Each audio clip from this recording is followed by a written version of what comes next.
Hello, my lovely people. Good morning, good afternoon, good evening, good night. It depends on where you're watching from. Welcome to my YouTube channel. My name is Jen. This is the first time that you are seeing me. Thank you so much for stopping by. My return subscribers, I love you. Thank you. Thank you for your support. So today, I'm not happy. I'm not happy at all. Why am I not happy? Burkina Faso president is stepping down July. Man, why is it that good things cannot last? Because when they took over, they made a promise that within 3 years or something, before 3 years, that they will put the place together so that democratic whatever will come to rule again in Burkina Faso.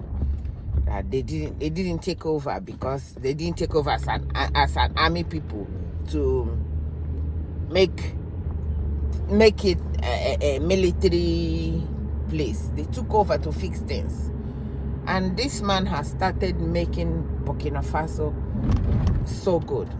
A lot of people are supporting, even from outside. So when he announced that a team announced that from that they, oh my God, come and see Burkina Faso. They are crying like somebody just passed away. They are crying. They are all on the road.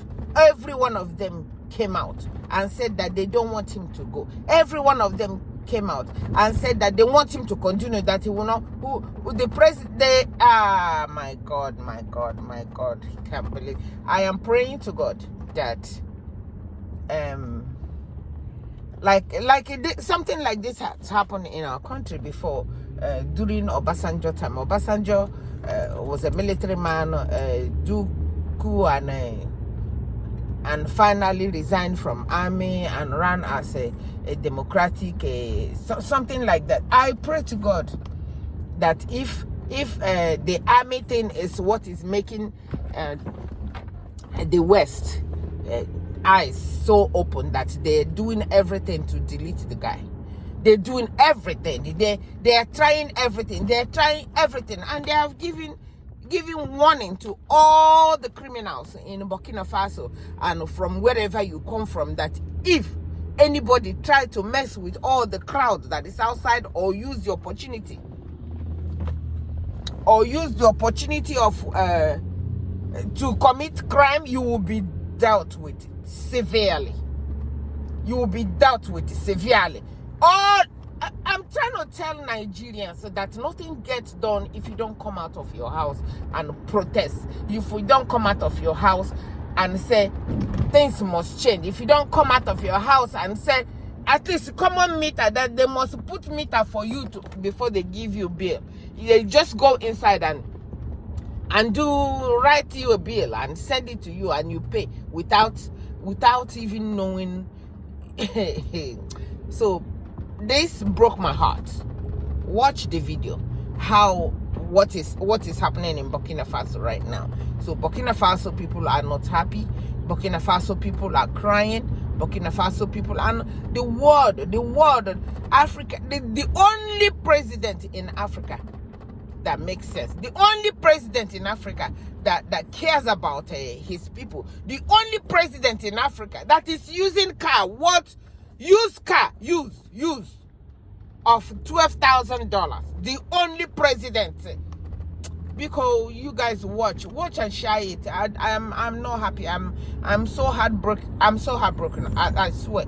I don't like this type of news. I don't like it, and I pray to God that some things will be put together and done. Maybe with all these threats that they're threatening him, doing everything to delete him, maybe that's why he wants to resign. He wants to keep that promise he made from the beginning, because they had a video that they made. I posted it in my channel too, that the people that is going to come and tell them to do election this time or that time, that they don't tell them when to do their own election, that they will do their own election when things are okay. So my lovely people, I wasn't happy. I prayed to God that some things will be done so that he can continue to be the president and continue to change the world like he's been doing. So my people, please watch. And sorry, I didn't put my stuff like I usually do. Today is my son's graduation, and I'm not supposed to go to work, but my boss has something, the payroll thing that I'm supposed to put together for her to pay workers. And if I don't go to work today to put it together for her, it will be kind of hard. I know she will find a way to do it, but I want to go and make sure I make it a little easy for her. Let me go and do it and send it, then go back home and get ready for my son's graduation.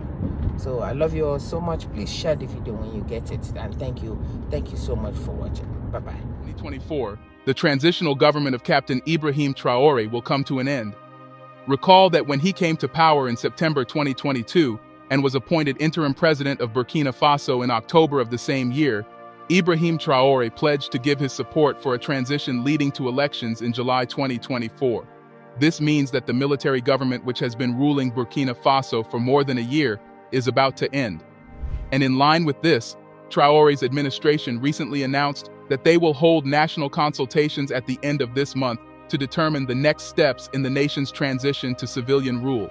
According to a press release signed by Minister of Territorial Administration Emile Zerbo and read on national television, national meetings have been called for May 25th and 26th in Ouagadougou. These meetings will enable representatives of the nation's active forces to deliberate on the next steps to be taken in the transition, which will run until July 1st, 2024, as stipulated in the October 14, 2022 charter, the announcement said. The minister's statement further revealed that the meetings will bring together representatives from civil society, political parties, and the military to take stock of the past months, decide whether to continue the transition and what that continuation will be. This announcement comes after all 71 members of the Legislative Assembly for Transition, the ALT, approved a plan for a transition forum, leaving it to the sovereign people who will meet during the National Forum to decide the development of the transition in April. All these moves are in preparation for what happens next after the transition period of Captain Traore ends in July. But the question is that what the citizens of Burkina Faso want? Do they want a new leader who will be elected to replace Ibrahim Traore? Not surprisingly, the answer is no. The citizens of Burkina Faso have enjoyed the leadership of Ibrahim Traore so much so that on May 11th, thousands of Burkinabés gathered at the municipal stadium in Ouagadougou, the capital of Burkina Faso, to pledge support for the extension of Traore's transition period. This is historic. It is very rare for citizens in African countries to come out en masse to demand that the current ruling government continue to rule them. In fact, in the last 2 decades, it has never happened. But in Burkina Faso, this is what is happening. The interesting thing is that the thousands of people who gathered were not only Burkinabe locals, they also included activists and visitors from neighboring Sahel countries. This means that those people who think that Ibrahim Traore was the one who probably pressured the citizens of Burkina Faso to come out and support him are dead wrong. He cannot influence people from outside Burkina Faso if that were the case. These people, including activists within and outside Burkina Faso, came to support Traore because they knew how committed and dedicated he had been to the country. Thousands of citizens came to support Traore, yet no Western media carried this news. Why? This just proves the point that these media platforms are used by the West to control the narrative of African countries to suit their interests. Imagine if it was the reverse, that instead of the citizens gathering to support Traore's government, they gathered to demand an end and the swift transition to civilian rule. There is no doubt that Western media would be the first to carry it and spread the news. It's very obvious that they do not want the world to know that the citizens of Burkina Faso love their president, who is a military person, and do not want any civilian president. This is because it would prove that democracy, which has always been touted by the West as the best form of government for any country, might not just be the best, But they forget about the fact that it doesn't have anything to do with the system of government, rather it has to do with the type of leader. Democracy, monarchy, or communist system of government doesn't matter. For Africans who have suffered for decades under a democratic government, what is more important is a strong and patriotic leader who is ready to protect their interests. And since he assumed power, President Traoré has done just that. So, why won't the people protest for an extension of his rule? Prior to the day the rally took place, the chief coordinator of the Black African Defense League, Burkina Faso, Rasmani Sawadago, stated that it is together in unity and solidarity that one will build a better future for Burkina Faso. Let's stay strong. Let's stick together. Sawadago also warned fellow citizens about hostile forces that seek to disrupt this rally and called on Burkinabe people to be vigilant. Attempts to disrupt the event will be punished. He said, any attack directed at this event is an attack against Captain Ibrahim Traoré, his government, and by extension the sovereign people of Burkina Faso. Such actions will be considered a betrayal of our nation and will be dealt with in the strongest possible terms.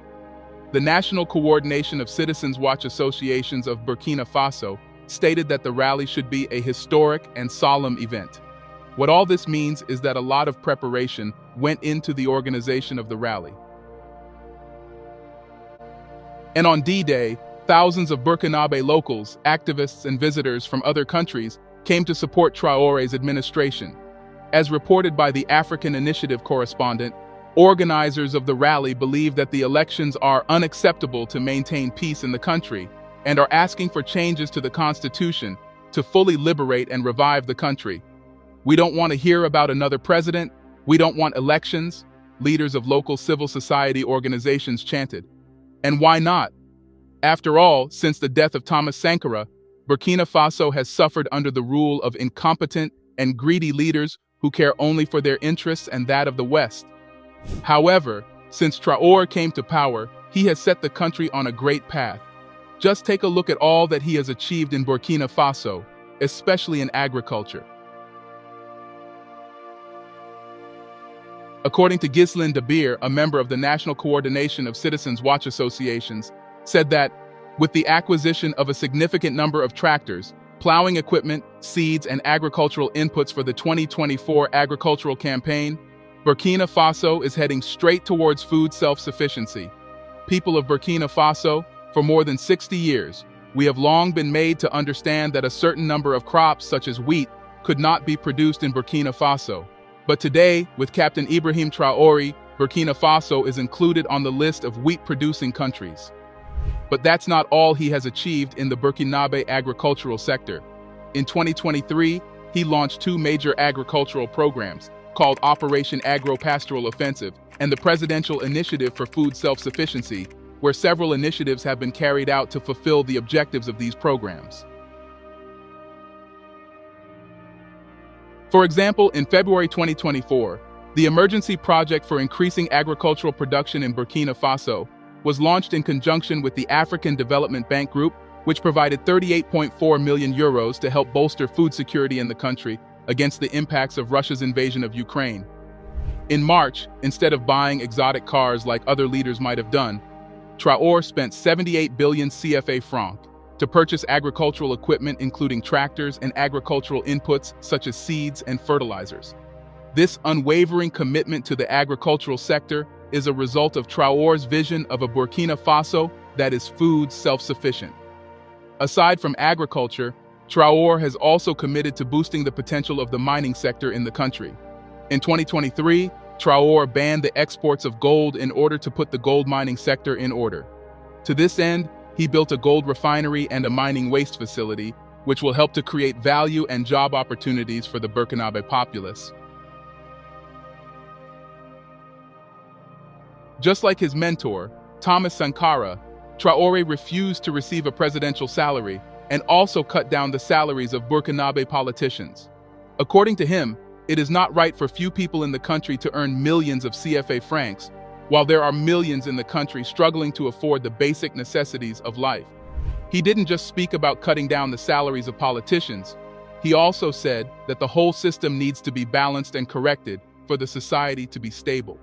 In terms of security, Traoré has been hard at work, acquiring weapons and military equipment, outfitting the soldiers, and collaborating with military from other countries, including Russia and the Alliance of the Sahel, to ensure that Burkina Faso is safe again. These and many more have been achieved since Traoré came to power.